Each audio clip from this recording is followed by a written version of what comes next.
बात तू लोग कान खोल के सुन ला। इस घर में जितना हमारी इज्जत होखेला उतने इज्जत माधवी के होके के चाहिए।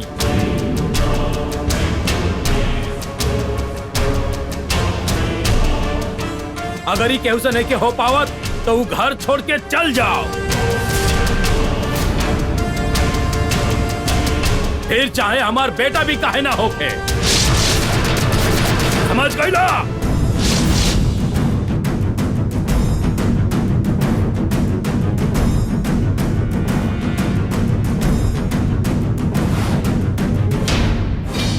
हटा, आओ माधवी।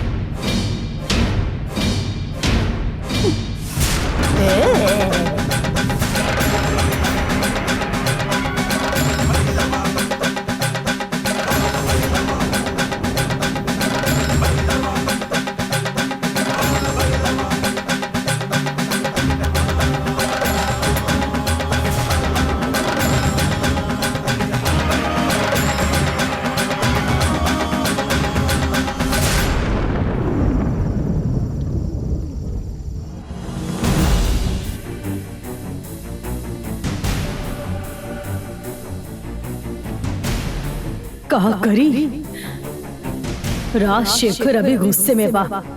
हमार बहन के कैसे ढूंढी?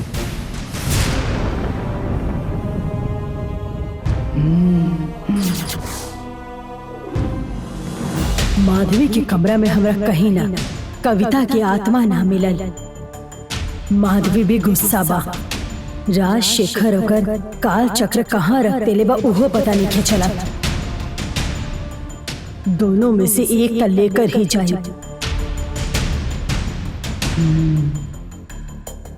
गुस्सा से कुछ भी ना होई।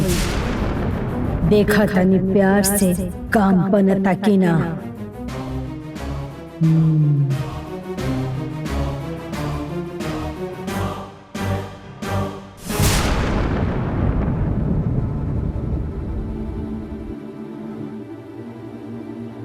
पापा,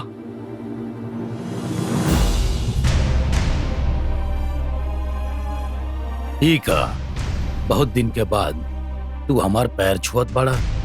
उठा बेटा। रहुआ हम पे गुस्सा नहीं खीना। वैसन कोनो बात नहीं है, तू पहले उठा। हम जानबूझ के कुछ भी न कहनी पापा। हमने के परिवार के कोनो परेशानी ना होके यही से हम ऐसन कही नहीं पापा। अरुण, तू पहले उठा। नंदिनी के खिलाफ जाके रहुआ कालचक्र अपन पास रख ले बनी। यही से रहुआ के माधवी के मदद चाहिए। वो कालचक्र हमनी देवी के वापस कर देनी तो ई मांत्रिक काम के हमनी के जरूरत नहीं खे पड़ी।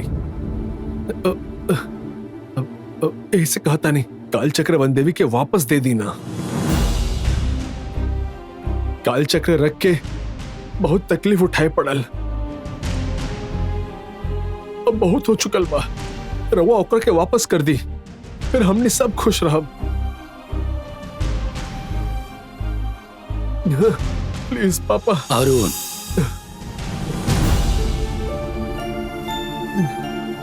हमार खातिर खाली इतना कर दी पापा।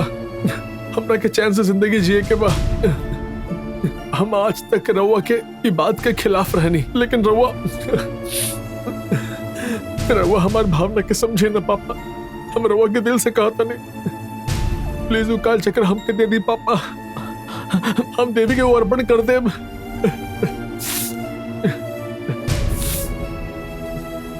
राजशेखर सोचा था एकर मतलब हमार आंसू के सामने पिघल गई बा।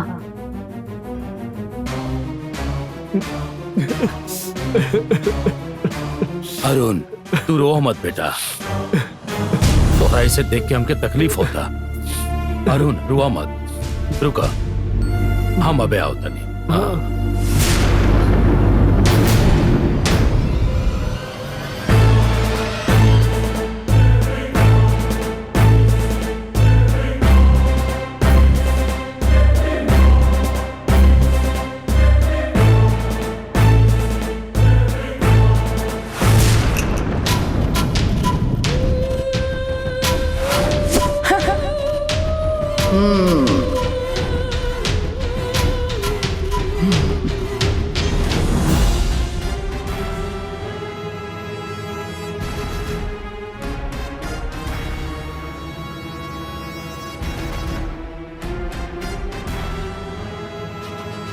माधवी, हम एगो फैसला ले ले बानी। वो का है राजशेखर? काल चक्र वन देवी के फिर से वापस करे के फैसला। ई का बोल रहल बड़ा तू? नाही माधवी, ई हम हमार अपन अरुण खातिर करतानी। आज तक ओकरा पसंद नहीं, ऐसा कोनो भी काम हम नहीं कैले। काल चक्र के वजह से हम ओकरा के खो देव, ऐसा हमरा डर लागत बा। अरुण हमार पैर पकड़ के फूट फूट के रोवत रहा। माधवी, हमार खातिर हमार बेटा से बढ़कर एक काल चक्र नहीं खे। माधवी, हम अपन बेटा के रोला के वजह हम ना बन सकेली, हमके ई ना चाहिए। और यही खातिर काल चक्र वापस देवे खातिर हम फैसला कैले। अरुण के सब सच बता के 20 साल के ई बोझ हम अपन कंधा से हल्का करल चाहतनी। माधवी, यह बतावे खातिर हम आइल रहनी हा। राजशेखर बेटा के प्यार के सामने झुक गए है। ऐसे में एकरा कितना भी समझाए तभी ना समझी। ऐसे हमके एकरा हिसाब से ही काम करे के होगी, एकर बात माने के पड़ी। तू का कहा तड़ू माधवी? हम काल चक्र के अरुण के देवे से तोके ना रोकब। तोके जे सही लागता उहे करब। बाकी आए वाला पूर्णिमा तक रुक जा। ओकरा बाद तू जैसन चाहत बड़ा काल चक्र के हमनी वन देवी के मंदिर में रखे खातिर तहर बेटा के दे दे। पूर्णिमा तक हम इंतजार ना कर सकीले। हम अपन बेटा के तकलीफ नहीं की देखल चाहत। हम अबे देतनी। ई बात खातिर जल्दबाजी करे से कुछ ना होगी राजशेखर। आज तक तू हमार बात सुन ले बड़ा। बस ई पूर्णिमा तक हमारी बात के मान ला। ओकरा बाद जैसन चाहत बड़ा हमनी काल चक्र के ओही जाके वापस कर दे। ठीक बा माँ देवी, पूर्णिमा तक हम ओकरा के अपना पास रखा तनी। हाँ,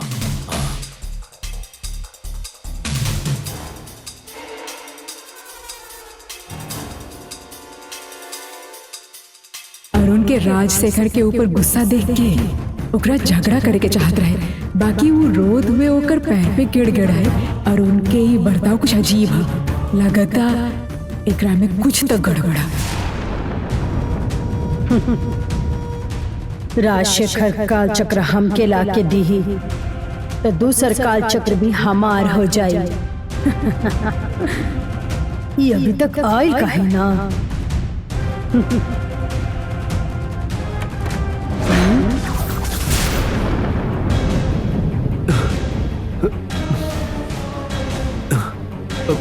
कावेल पापा, खाली हाथ वापस आ गई नी। कहाँ बा काल चक्र? हाँ, आवे वाला। पूर्णिमा तक तनी धीरज रखा बेटा। ओकरा बाद वो काल चक्र हम तोरा के वापस दे दे बेटा। फिर तू ओकरा के वन देवी के वापस दे दिया। हम रउआ सामने इतना रोनी, फिर भी रउआ हमके इंतजार करे खातिर कहता ना नहीं। बेटा, तोहर आंख के अंदर हम आंसू देखनी हा। तबे हम सोचनी कि तू जैसन चाहबा वैसने हम जरूर करब। आज तक हम बहुत से बात ना मननी, लेकिन एक बार हम ऐसन बिल्कुल ना करब। पूर्णिमा के बाद हम तोरा के काल चक्र जरूर लाके देब।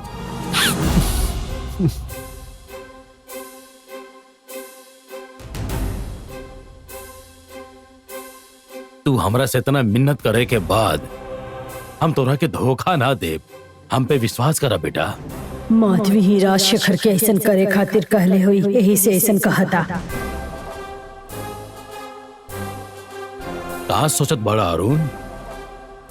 का तोहरा के हमरा ऊपर भरोसा नहीं खे? ठीक बा पापा, हम पूर्णिमा तक इंतजार करब। चलो तनी पापा। ठीक बा बेटा।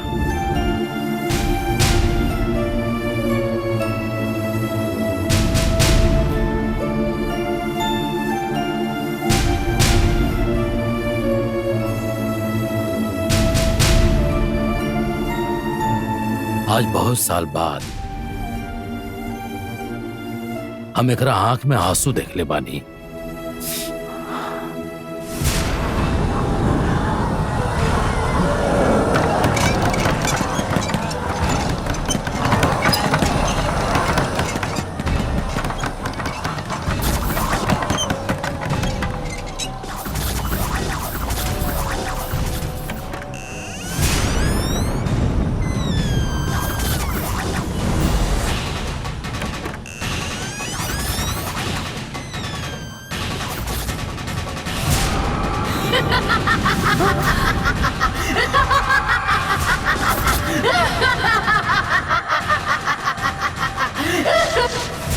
ए कविता, तू हमार बंधन से बाहर कैसे आ गईलू?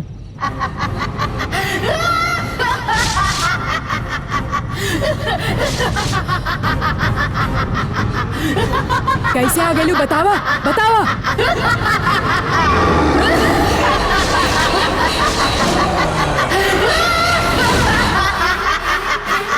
तू हमार कुछ ना बिगाड़ सकेलू।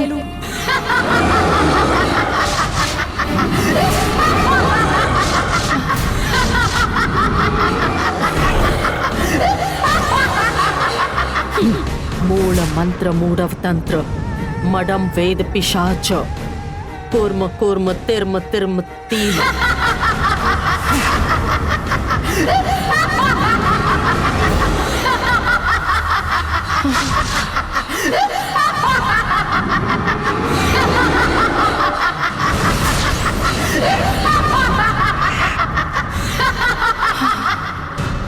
हमार बंधन तोड़ के ये आत्मा बाहर कैसे आ गई?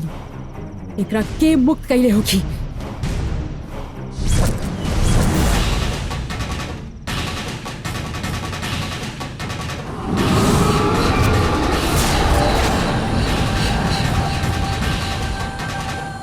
ए माधवी, तू कविता के कहाँ कैद करके रखले बड़ू ई जाने खातिर हम ही कविता बन के आयल रहनी।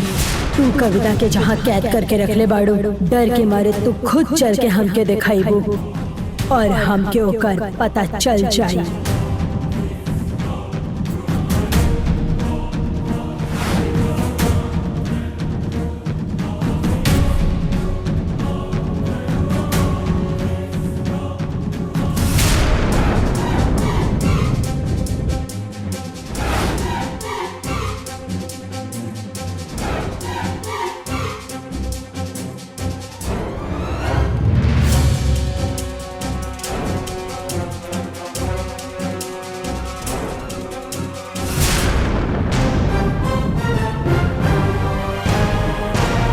हमार प्रयोग किया हुआ अष्ट महामुद्रा के कब्जा में कौनो भी आत्मा रहेली। ऐसा होखे के बावजूद भी ई आत्मा हमार बंधन के तोड़ के बाहर कैसे आ गई? एकर मतलब जरूर ई आत्मा कविता के नहीं थे। ई सब भैरवी के ही काम है। ई का सोचत बिया? ए भैरवी, हमके पता है तू एजे कहीं बड़ा। हमरे सामने अपन ताकत दिखा के ताहर बहन के कहाँ कैद कैले बानी ई जाने की कोशिश कर रहल बड़ो।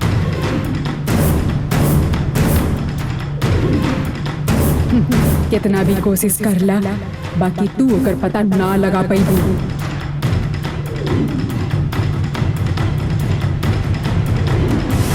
कबो ना लगा पाईबू।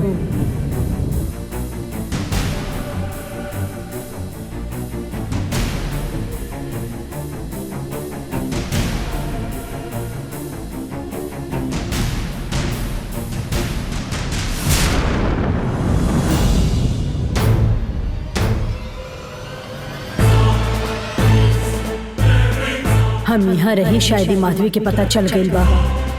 हमार कोशिश नाकाम रहल। अब हमार बहन कहाँ बाई, हम कैसे ढूंढ पाई?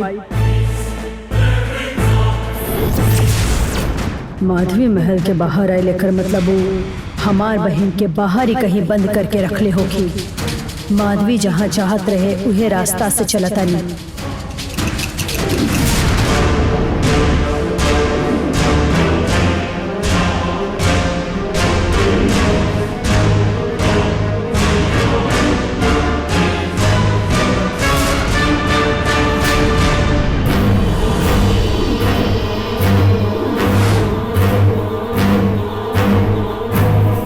अगर ए दिशा में सीधा चलत हुए सीधा देखी तो ओ कुआं में माधवी हमार बहन के बंद करके रखले हुई।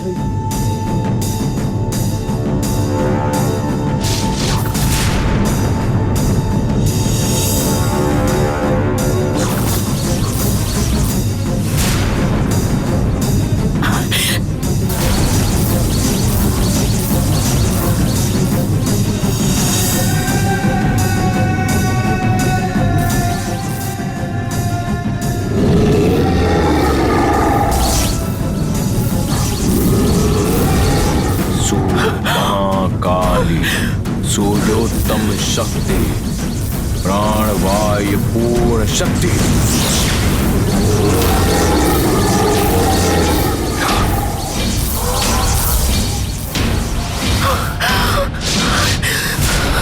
सूर्योत्तम शक्ति प्राणवायु पूर्ण शक्ति।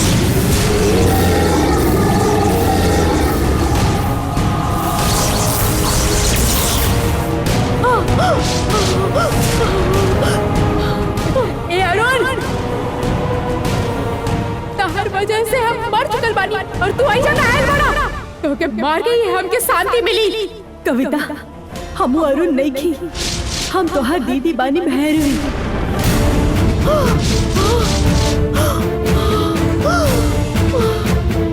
हम यही खड़ा बानी, तू हमरा से बात कर।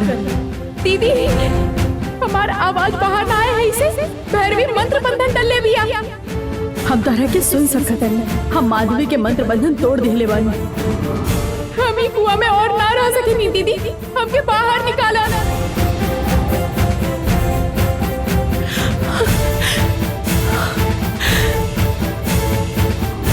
हमके बाहर निकाला दीदी, हमके बाहर निकाला।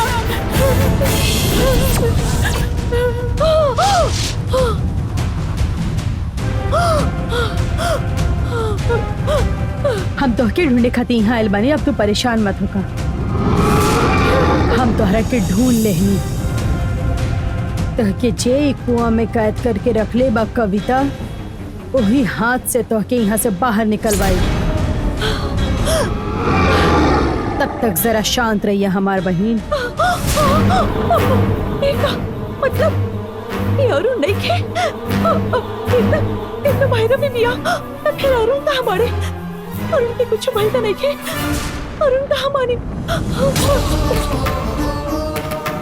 हमके जल्दी बाहर निकाला दीदी, हमके धोखा देने वाला अरुण के हम मारे चाहता नहीं दीदी। जल्दबाजी मत करा कविता, अरुण ए महल में नहीं खे रह रहल। ओकरा के हम एगो सुरक्षित जगह पर बंद करके रखले बानी। अच्छा भाई, अरुण की जान के खतरा नहीं खे। अरुण के रूप लेके यहाँ घूम रहे बिया। छे, हमके तो पता भी ना चलल ये काहे इनका रूप लेके आयल होगी। अभी हमारा थोड़ा सा काम बाकी बा, वो हो गईला के बाद हम खुद ओकरा से ई बंधन तोड़वावे जरूर आई और अरुण के भी तोहरा हवाले कर दे। हम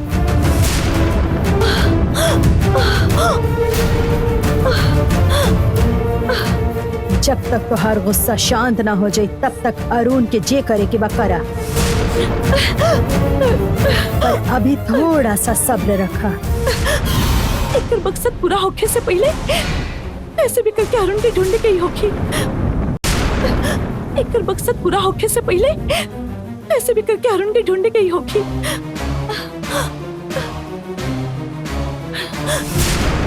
हमार काम पूरा होगला तक तो जल्दबाजी मत करिहा और केहू के नजर के सामने बिल्कुल भी मत आइहा। हम कोशिश करब दीदी, बाकी तू हमके इजाजत जल्दी बाहर निकाला। जरूर निकालब। बाहर आवला के बाद तोहरा के जे करे के होई तू जरूर करिहा। दीदी के बात मानबू ना, थोड़ा सा सब्र रखा हमार बहन।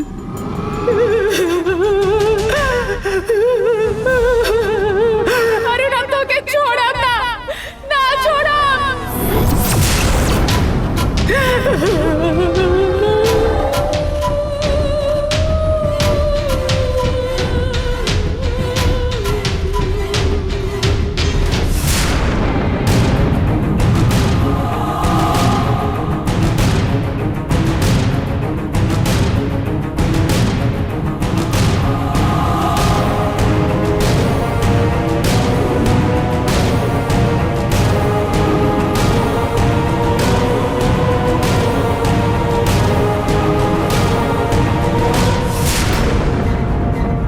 का भइल गंगा?